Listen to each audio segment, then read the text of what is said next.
You know, some books are more than just stories. Mario Vargas Llosa's The Feast of the Goat is definitely one of those. It's not just a novel. It's like a chilling autopsy of a dictatorship. It really gets under the skin and dissects how absolute power can rot a whole nation and even the human soul itself. And that question right there is really the emotional core of the entire book. See, if we can figure out why she came back, we're not just uncovering some personal family drama, we're actually peeling back the layers on the trauma of an entire nation, a country that was crushed under the thumb of a tyrant for decades. All right, so let's start with our main character, Urania Cabral. Picture this. She's a sharp, successful lawyer living in New York. For 35 years, she has stayed away from her home country. But now, she's back. She steps off the plane and right into that suffocating Dominican heat, a place that's still totally haunted by the ghost of its old dictator, Rafael Trujillo. Now her family, her aunts, they just don't get it. Why was she silent for so long? They assume she's here to, make peace, heal old family wounds. But nope, that's not it at all.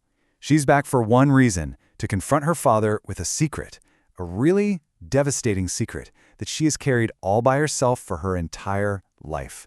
And now, finally, she's going to say it out loud. So, how does the author, Vargas Llosa, tell this story? It's pretty brilliant, actually.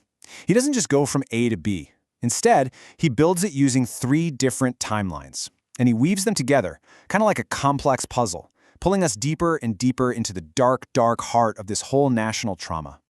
And the key thing here is that these 3 stories aren't told one after the other. No, they're happening at the same time, in parallel. This builds up this incredible, relentless suspense. You start to see how this one private, personal horror is deeply connected to this huge public crime, and it's all heading towards one single, explosive moment in history. Okay, so who's at the center of this whole web? Well, it's the dictator himself, Rafael Trujillo. People called him El Jefe, the boss. But he had another nickname, a cruder one, and maybe a more accurate one, El Chivo, the goat. And when we say his power was total, we mean total. I mean, his portrait was in every single home. His slogans were plastered on every street corner. The entire society was built on this weird mix of fear and forced admiration. It's like he didn't just rule the country, he owned it. But here's where it gets really interesting. This guy is obsessed with control, with projecting this image of perfect, flawless strength. But his own body is starting to betray him. He's getting older, and get this, he's secretly suffering from incontinence. Can you imagine the humiliation for a guy like that? It terrifies him because it's the one thing he can't command or bully away.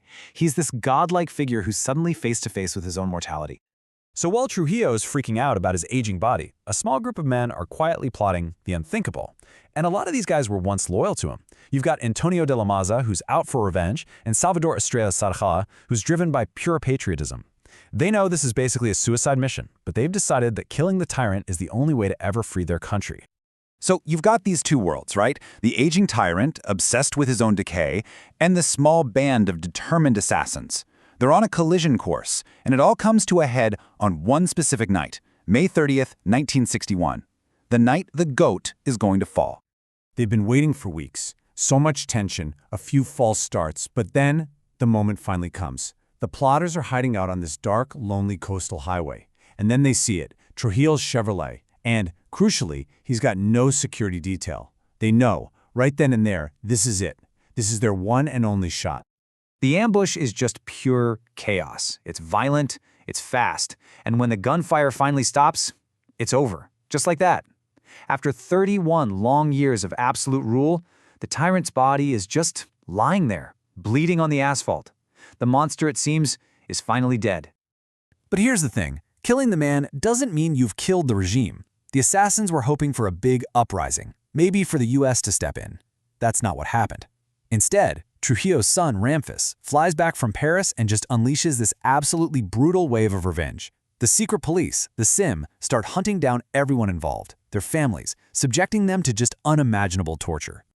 And it's inside this world, this climate of absolute power and pure terror, that we can finally understand Urania's story. This is where the novel circles back and reveals the private horror that explains why she was silent for 35 years. See, back in Trujillo's world, if you fell out of favor with the big boss, you were done. It was social and political death. and Urania's father, Agustin Cabral, found himself in that exact spot. He was terrified of losing everything, his power, his status. He became absolutely desperate to do anything to get back in the dictator's good graces.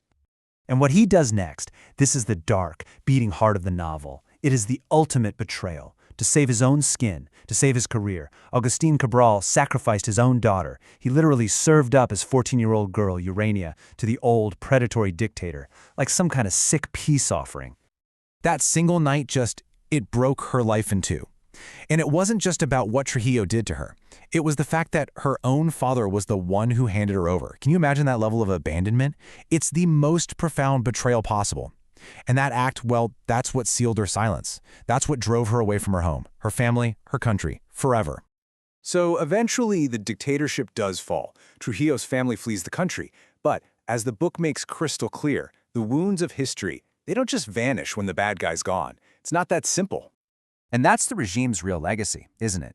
You can tear down the statues, you can rename the streets, sure, but the psychological damage, the fear, the denial, the complicity, that stuff sticks around for generations. The country is left with this totally fractured memory. Some people remember Trujillo as the monster, but others, and this is really disturbing, they actually miss the so-called order he brought. So what about Urania? Well, she never forgives her father. For her, forgiveness would feel like erasing the truth, like saying what he did wasn't that bad. Her healing, if you can even call it that, her only form of justice comes from one thing: finally speaking. By telling her story out loud to her family, she takes back control. She reclaims ownership of it from the men who tried to destroy her. So in the end, the Feast of the Goat leaves us with this really profound, really unsettling question. It shows us that history isn't just a bunch of dates and public events in a textbook. No, it's carried in the bodies, in the memories of individual people. And it teaches us that a nation can't ever really move forward until it's willing to face the ghosts of its past.